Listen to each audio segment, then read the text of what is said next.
Part 1. The hidden mark on your soul that they can smell before you ever speak. It starts before we even know language.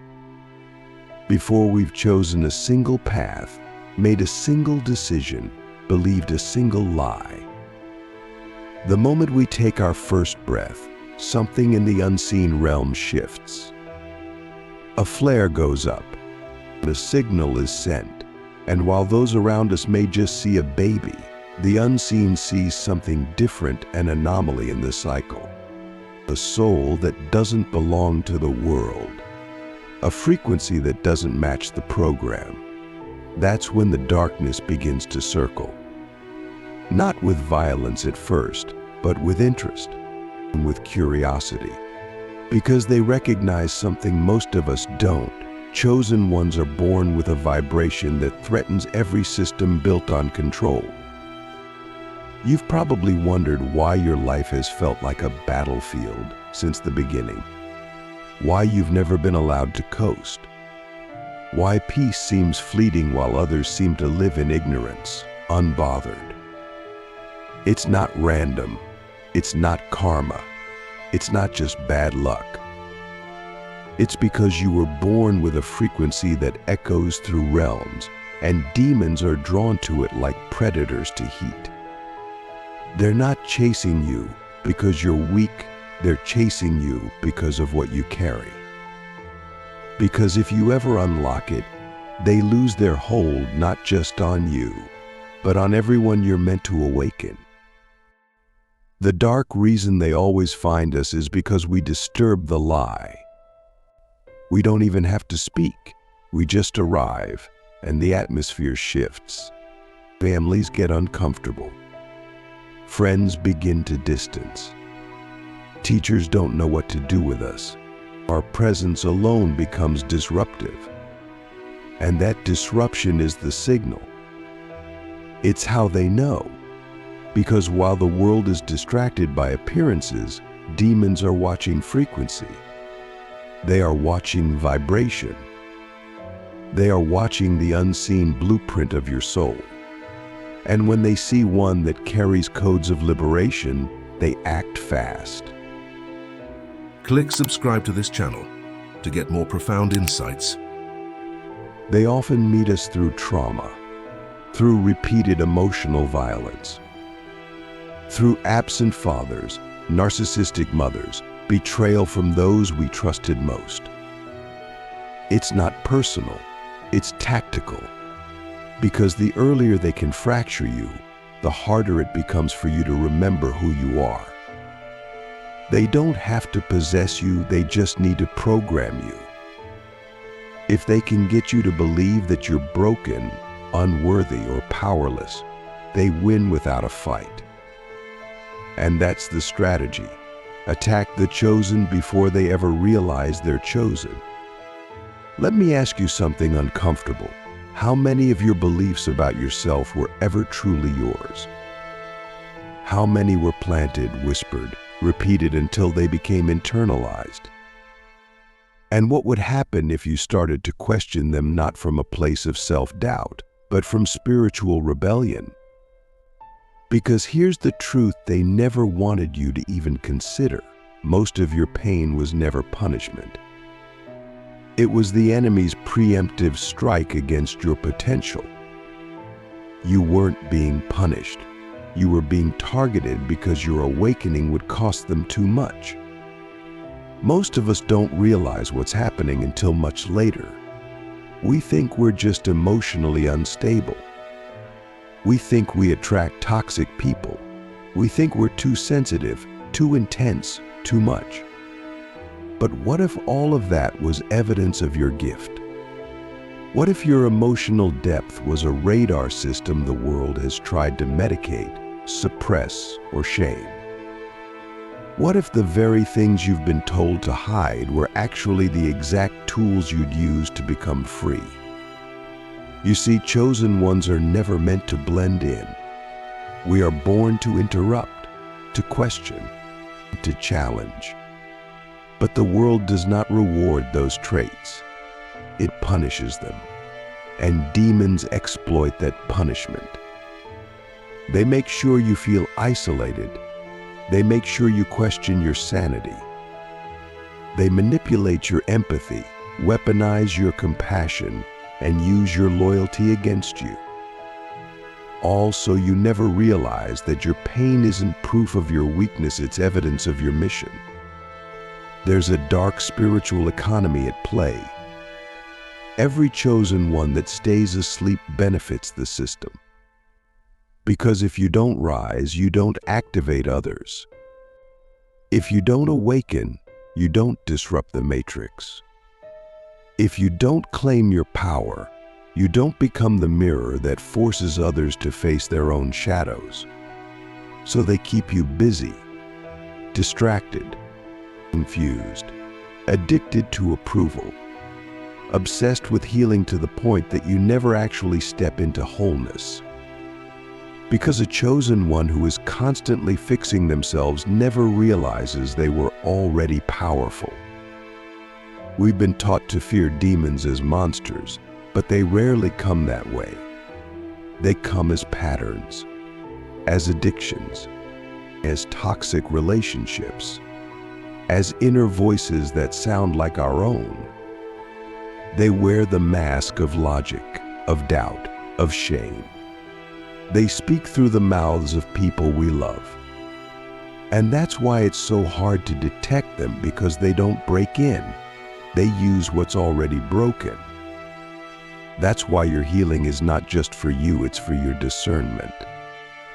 Because the more whole you become, the easier it becomes to see who's really speaking through the people around you. We must stop asking why we were attacked and start asking why we were feared. What did they see in us that we've yet to see in ourselves? What were we born carrying that made them strategize our destruction before we could even speak? These are the questions that unlock your authority. Not the ones that keep you in victimhood, but the ones that activate your curiosity, your courage, your dominion.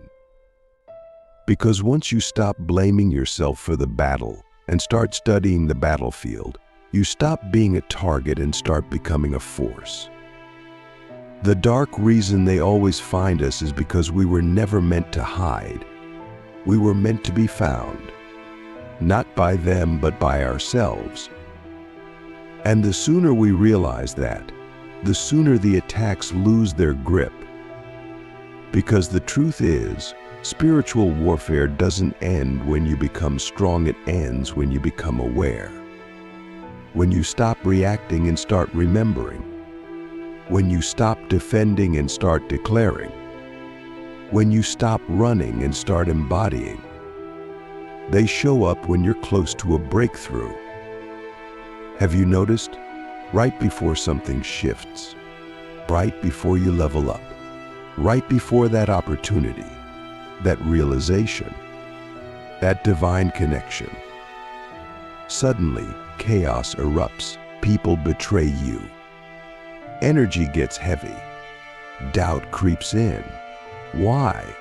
Because you're vibrating higher. You're getting clearer. You're becoming dangerous. And they're trying to distract you just long enough for you to miss the gate opening. But your power isn't in avoiding the attacks, it's in seeing them for what they are. Once you know the pattern, you stop falling for it. You recognize the timing. You feel the interference. And instead of spiraling, you anchor. You deepen. You return to your breath, your practice, your knowing. You stop explaining yourself. You stop negotiating your frequency. And in doing so, you become the one thing they cannot touch, a chosen one who has remembered. So if you've been wondering why it seems like the darkness always finds you, the answer is simple: because you are the light it cannot absorb. You are the echo of a truth that cannot be silenced.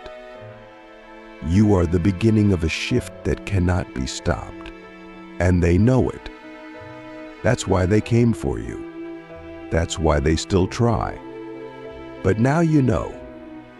And once a chosen one knows, the game changes. Part 2. The invisible contracts that keep chosen ones bound until they break the spell. There are agreements we make that we don't remember making.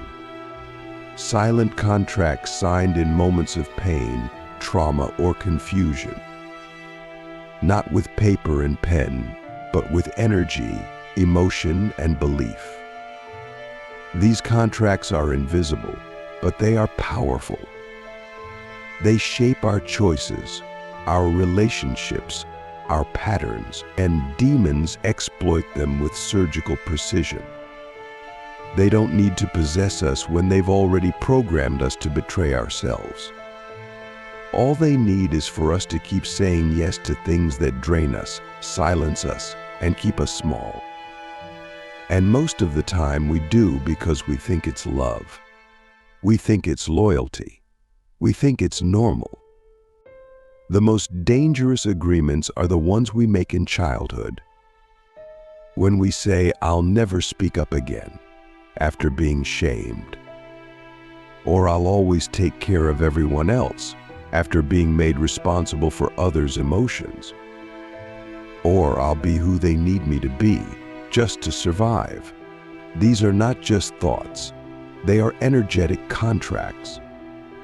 And once they're made, darkness builds strongholds around them. Layers of guilt, patterns of self-abandonment, cycles of codependency. And because we made the contract ourselves, we don't recognize it as bondage. We think it's just who we are. But what if I told you that most of your suffering didn't come from demons attacking you directly? It came from you unconsciously agreeing to play small. What if your exhaustion wasn't from the battle itself, but from the inner war between who you've been and who you're becoming? Because demons don't just target your destiny, they target your identity. If they can keep you confused about who you are, they never have to worry about what you're capable of. Identity amnesia is their greatest weapon. And the moment you begin to remember, everything starts to unravel. So many chosen ones are stuck not because they lack power, but because they're still living under spells they don't know they cast. Spells of unworthiness, spells of perfectionism, spells of silence. These spells aren't demonic in appearance. They look like humility, like sacrifice, like being a good person. But if you were taught to suppress your voice to be accepted, if you were taught to prioritize others' comfort over your own truth, if you were taught that being obedient is more important than being authentic, then you were trained to be bound. And demons love that kind of training because it does their job for them. Have you ever stopped to ask yourself where your inner voice comes from? The one that says, "Don't be too much," or "Stay quiet," or "You'll ruin everything if you speak your truth." Whose voice is that really? A parent? A teacher?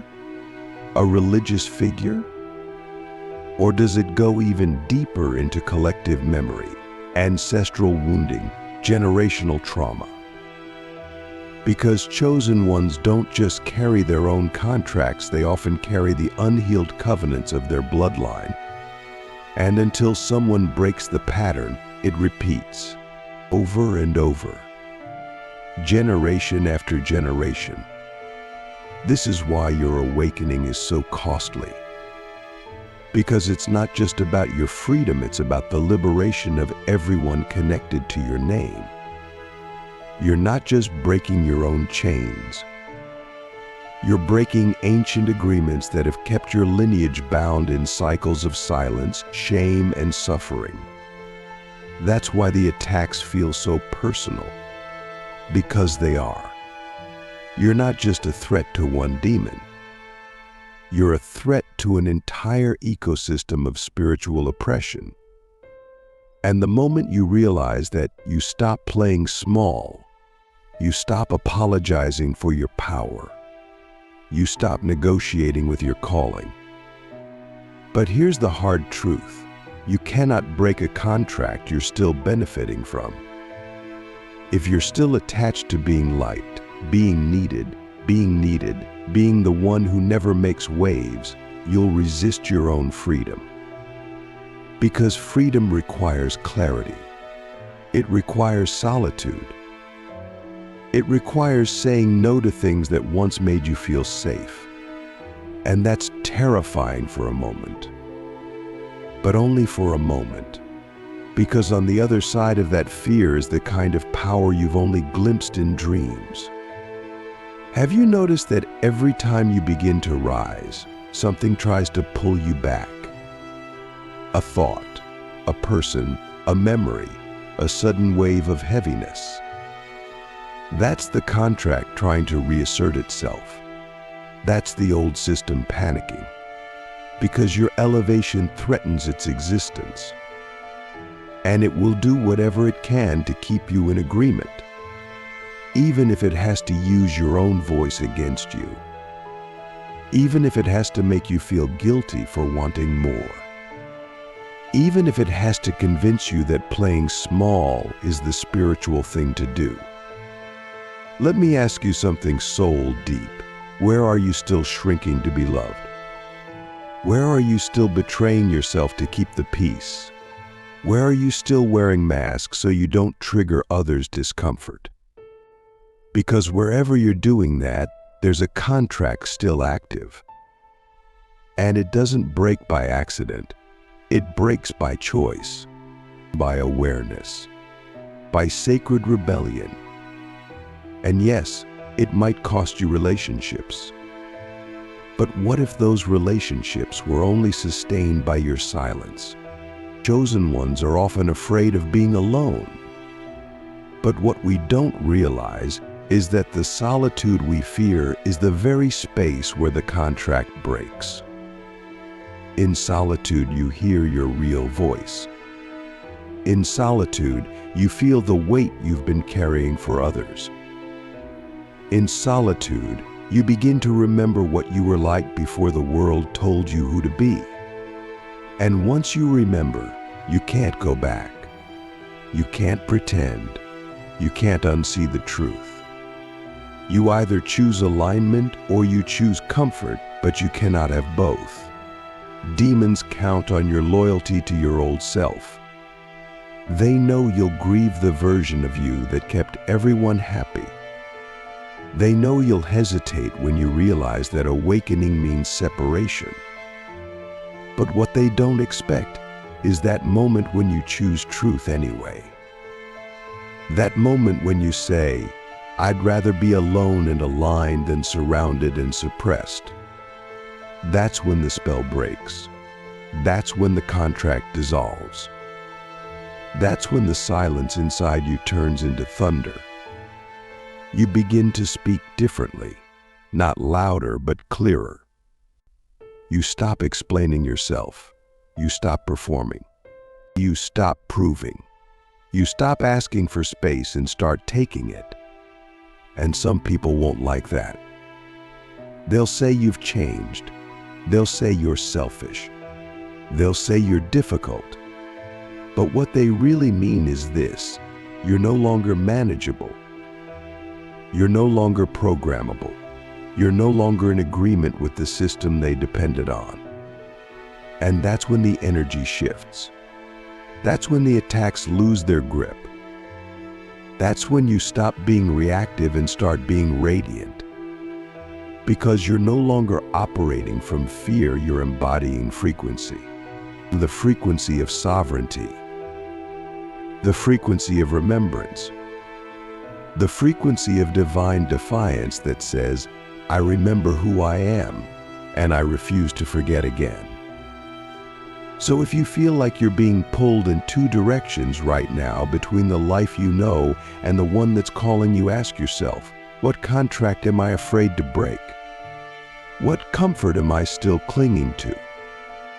What pain have I normalized just so I don't have to face the unknown? Because on the other side of that confrontation is the version of you demons hoped would never emerge. The version that doesn't just survive but commands. And once that version rises, everything changes.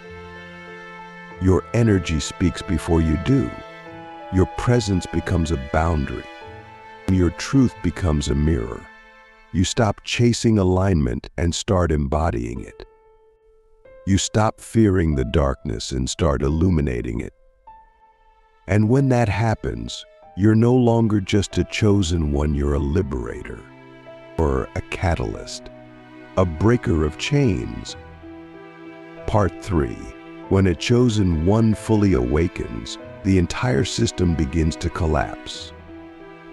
There is a moment in every chosen one's journey when something irreversible happens, not on the outside, but in the deepest chambers of the soul. It's a moment where you stop waiting for signs, stop asking for permission, and stop negotiating with fear. It's not loud. It's not dramatic. Often, no one else sees it. But in that quiet surrender, in that inner decision to fully become, something ancient activates. You stop being a seeker and start being a source. You stop looking for truth and become an embodiment of it. And in that shift, the entire spiritual system around you begins to tremble. Demons don't fear your rituals. They don't fear your prayers, your crystals, your affirmations. What they fear is your embodiment. Because once truth becomes your default frequency, manipulation breaks. Programming unravels. Control systems collapse. You begin to walk into rooms and shift atmospheres without saying a word. You become a living contradiction to everything this world has taught people to believe about power, identity, and healing. You don't need to convince anyone of anything. Your presence becomes the proof. And that's when the system takes its last shot, because now you've become uncontrollable. Fully awakened chosen ones are not reactive. They are radiant. They don't fight shadows, they shine light. They don't beg for change, they are the change. And that's what collapses systems, not protests, not arguments, but frequency. You start to notice that people either rise or run in your presence. Not because you're trying to be intimidating, but because you are no longer dimming your energy to make others comfortable. Your clarity becomes a mirror. Your alignment becomes a sword, not to harm, but to cut away everything that was never real. When a chosen one fully awakens, the spiritual parasites lose their host. They can no longer feed on your insecurities, your doubts, or your trauma loops. They can't find access through your unhealed wounds because you faced them, felt them, and alchemized them into wisdom. You no longer flinch when old triggers appear. You observe, you breathe, you respond from a place of knowing. And that knowing is what makes you untouchable, not because you're perfect, but because you're present. You are finally here, in your body, in your truth, in your divine authority. Have you ever asked yourself what would happen if you stopped hiding for just one day? If you stopped filtering your thoughts, muting your voice, shrinking your mission? What if you stood in your full essence without apology, without fear, without the need to be understood? That version of you, the one who doesn't need external validation to feel worthy, that version is what demons were hoping you'd never meet. Because once you do, you stop playing the game. You stop chasing status, success, or spiritual points. You realize you are the portal. You are the message. You are the frequency that rewrites the entire script. This is why chosen ones are often isolated before they are activated. Because the old reality cannot coexist with your new vibration. Friends fall away. Jobs become unbearable. Environments feel suffocating. Not because something is wrong with you, but because your soul is outgrowing your surroundings. You're not breaking down, you're breaking through. And everything that is not aligned must dissolve. It's not punishment. It's purification. The fire is not there to destroy you, it's there to burn away everything you are not. And here's the paradox. The more you become yourself, the more alone you may feel, but also the more connected you become. Not to people, but to Source. You begin to feel the pulse of the universe in your chest. You begin to hear the voice of truth in the silence. You begin to trust your inner rhythm over external noise. You realize that you were never meant to be part of the crowd. You were meant to be the call. The echo of divine remembrance that pulls others out of their sleep not by force, but by example. This is when your life becomes the initiation. Not something you do in a temple, but something you live in each breath. Every choice becomes sacred. Every word intentional. Every boundary a spell of protection. You no longer tolerate what drains you. You no longer explain what you know. You no longer justify your evolution. Because now you understand, chosen ones are not here to blend in. We are here to recode reality. That's what demons fear. That's why they always find us. Because if even one of us fully awakens, the illusion begins to unravel. We carry the codes of liberation. We carry the ability to shift timelines. We carry the remembrance of a truth that predates fear, hierarchy, and manipulation. And when we embody it, we disrupt everything. Not with effort, but with essence. Not with rebellion, but with resonance. And here's what no one tells you. Once you become fully awake, you don't need to fight demons anymore. They flee by law. Your vibration becomes a frequency they cannot inhabit. Your field becomes too coherent, too clean, too sovereign. You don't cast them out, you outgrow them. You don't argue with darkness, you outshine it. And that shift doesn't just change your life, it changes every life you touch. Not because you're trying to save anyone, but because your existence becomes a living transmission. A reminder, a permission slip. So if you're still wondering why they always find us, it's because we are divine disruptors. We are the ones who remember. We are the ones who carry the original codes of truth, healing, and liberation. We are the ones who were never meant to follow the rules of this matrix, but to dismantle it from within, brick by brick, lie by lie, pattern by pattern, until all that remains is truth. And the most dangerous thing about a chosen one isn't their voice, it's their vision. Because once we see clearly, we stop participating in our own oppression. We stop enabling our own enemies. We stop building altars to our fears. And we start living in alignment with our highest assignment. That's when the system collapses. Not in fire, but in light. Not with rage, but with remembrance. So now we ask you, not as a guru to a student, but as a soul to a soul, are you ready to stop hiding? Are you ready to remember what the shadows hoped you'd forget? Are you ready to become the one you were always waiting for? Because the moment you say yes, not just with your mouth, but with your life, the spell breaks. The chains fall. The system trembles. And you rise not as someone who was saved, but as someone who awakened. When a chosen one fully awakens, they don't just heal. They reveal. They become evidence that the war is already won, and their existence becomes a prophecy fulfilled. And now, it's your turn.